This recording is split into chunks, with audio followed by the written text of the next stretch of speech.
নমস্কার, tasty tradition with মনীষাতে সবাইকে স্বাগত।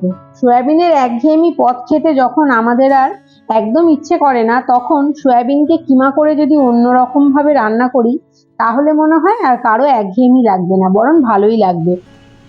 তো চলুন শুরু করি। আজকের রেসিপি সোয়া কিমা কারি। প্রথমে মিক্সিতে সোয়াকে কিমা করে নেব এবং টমেটো, পেঁয়াজ, কাঁচা লঙ্কা, আদা, রসুন, গরম মশলা সবের একটা পেস্ট বানিয়ে নেব। এবার কড়াইতে সর্ষের তেল দিয়ে ডুমো করে রাখা আলুগুলোকেও ভালো করে ভেজে নেব।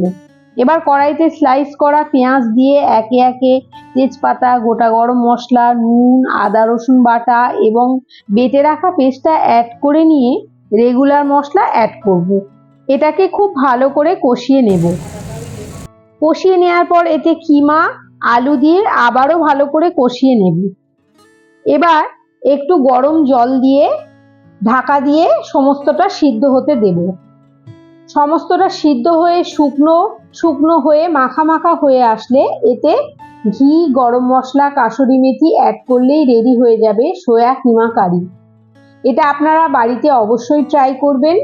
ভালো লাগলে ভিডিওটি লাইক করবেন। এরকম আরও ভিডিও পেতে চ্যানেলটি সাবস্ক্রাইব করবেন। ফেসবুক থেকে যারা দেখছেন তারা পেজটাকে ফলো করবেন।